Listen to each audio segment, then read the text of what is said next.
किशोर जी ने विद्यालय की स्थापना जिन निर्देशों के लिए की थी, स्थापना के दिन से अब तक हमने शैक्षिक क्षेत्र में, हमने बिल्डिंग के क्षेत्र में,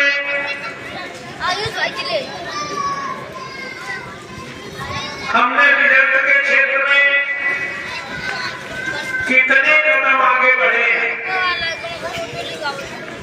आज के दिन ये भी विचार करना है कि हम उद्देश्यों को विद्यालय की स्थापना के उद्देश्यों को कब तक पूरा करने का काम करेंगे। आज के दिन हमें ये भी चिंतन करना है कि विद्यालय शिक्षा के क्षेत्र में, संस्कृति के क्षेत्र में, ये जो हमारे छोटे मोटे बच्चे हैं, इनको कितना आगे बढ़ाने का काम किया।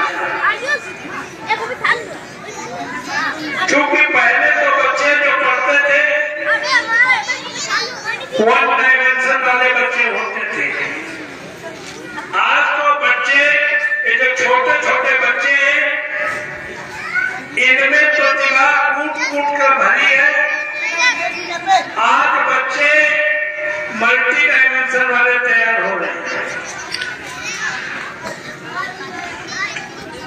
तो इसलिए मैं कहना चाहता हूं कि शिक्षा के बारे में बाबा साहब अम्बेडकर ने कहा था कि शिक्षा वो शेरनी का दूध है जो पिएगा तो दहाड़ेगा जरूर, जो पिएगा वो दहाड़ेगा जरूर।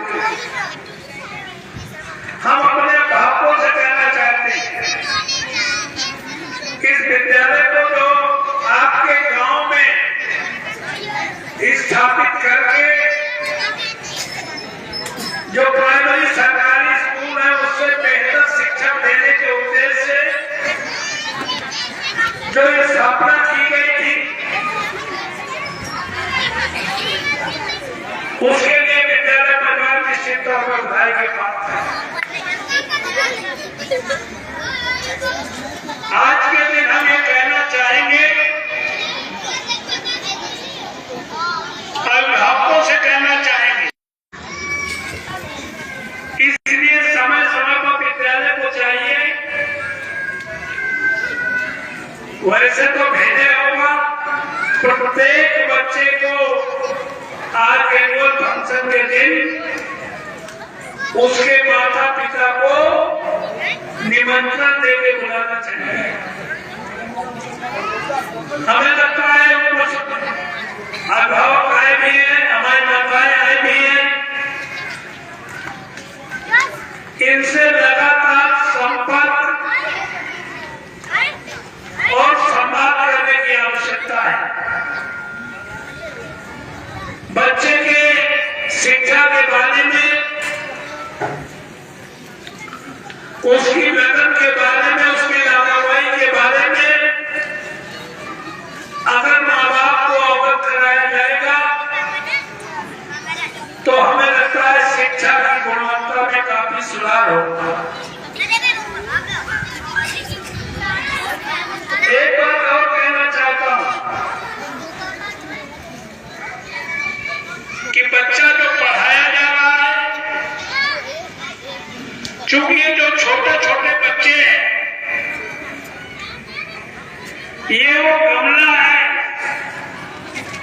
जिनमें चाहे सुंदर सुंदर फूल वालो, चाहे कटीली झाड़ियां हो दो।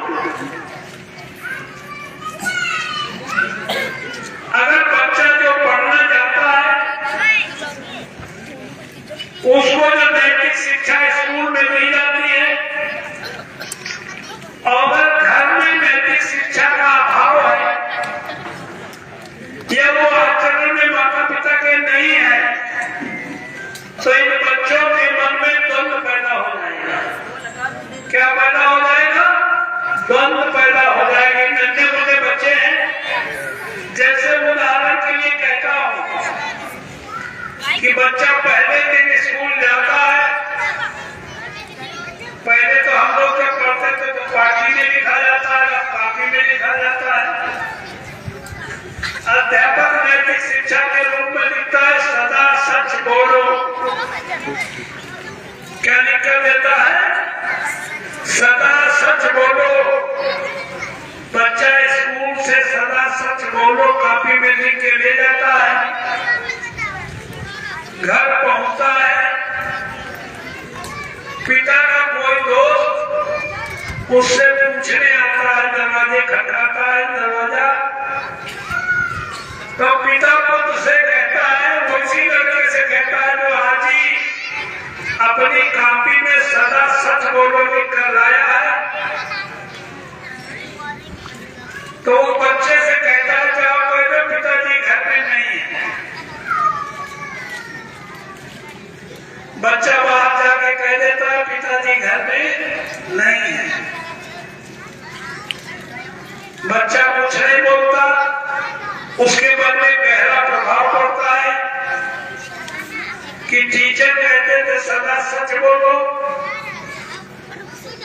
यहाँ तो पिताजी घर में है, वो कह रहे हैं कह दो कि पिताजी घर में नहीं है। कह रहे हम झूठ बोल रहे हैं। दूसरे दिन फिर बच्चा स्कूल जाता है। अध्यापक उसकी कॉपी में फिर लिख देता है आपस में लड़ो झगड़ो मत। क्या लिखता है? आपस में लड़ो झगड़ो। बच्चा स्कूल से घर जाता है, माता पिता में झगड़ा हो रहा है। माता पिता का घर में झगड़ा हो रहा है। बच्चा कुछ नहीं बोलता। तीसरे दिन बच्चा स्कूल नहीं जाता है। माता पिता की नजर पड़ती है कि समय स्कूल का हो गया, ये जा नहीं रहा, तो बच्चे को डांटते हैं। तो जानते हो बच्चा क्या कहता है?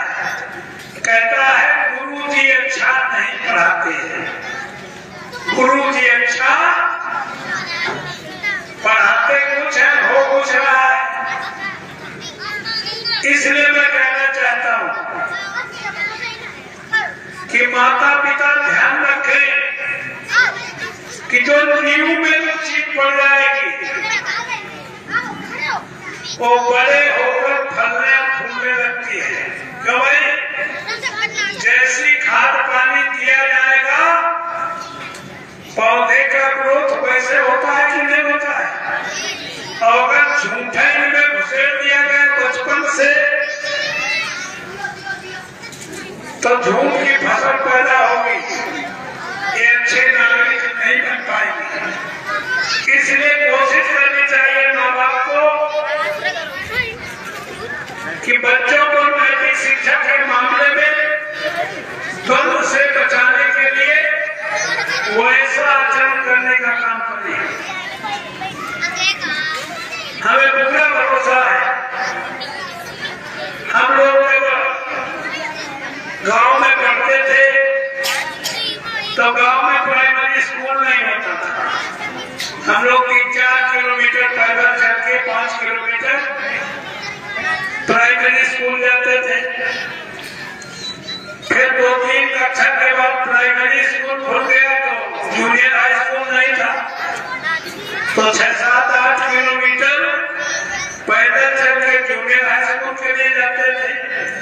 जब जूनियर हाई स्कूल कर लिया तो हाई स्कूल का नहीं था स्कूल, तो हम लोग घाटन को जाते थे।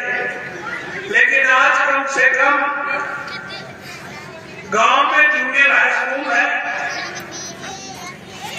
और नहीं है तो प्राइवेट, जैसे हमारे प्रबंधक ने यहाँ स्थापना करने का काम किया है, ऐसे विद्यालय गांव-गांव पड़ोस में तो डिग्री कॉलेज तक हो गए हैं। हम एक बात कहना चाहते हैं भावुक से कि एक बार बच्चे को चप्पल और जूते बढ़िया न दे, कोई बात नहीं चलेगा, वो दूसरे खर्चों में कटौती कर लो, लेकिन बच्चों को स्कूल भेजने का काम जरूर करो, क्वालिटी एजुकेशन दिलाने का काम जरूर करो।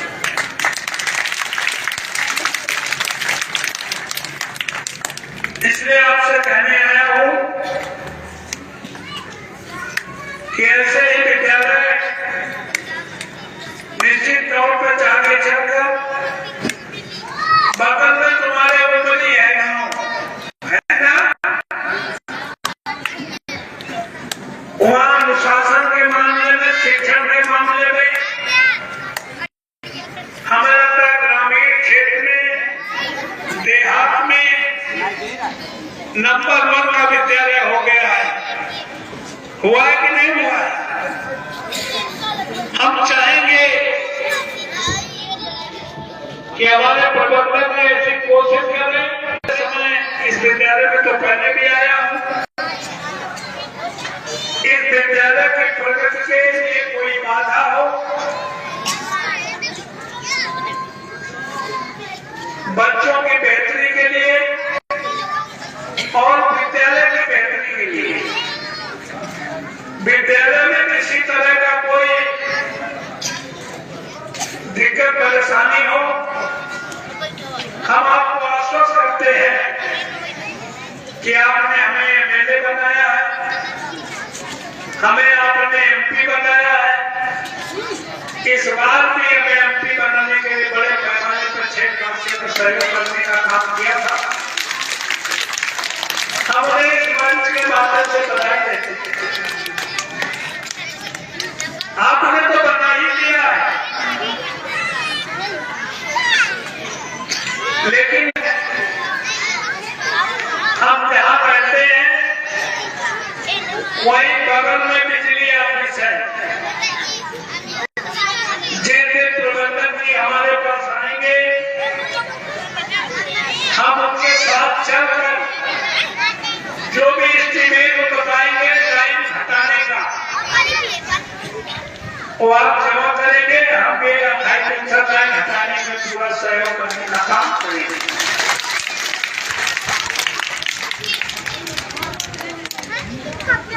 परसों आना चाहे सोमवार को आ जाए, मंगल को आ जाए, कि जिस दिन आ जाएंगे टेलीफोन करके आएंगे, हम आपके बीच आने का काम करेंगे। तो इसलिए और कोई लंबी चौड़ी बात न करके, विद्यालय मुझे नहीं पता था कि छोटे छोटे बच्चों का वो फंक्शन है, जब गांव क्षेत्र के लोग आए हैं, उन सभी लोगों को मैं बीती होली की, हमें तो होली मिलन समारोह चल रहे हैं, उसकी ढेर सारी बधाई देते हुए मैंने सोचा था कि किसान अगर फुर्सत होता है तो 1:30-2 बजे तक फुर्सत होता है, 1 बजे से 2 बजे तक खाली मिलता है, इसीलिए हमने 1 बजे दिया। निश्चित तौर पर 4-6 दिन में हमें लगता है कटाई बहुत जोरों पर होगी।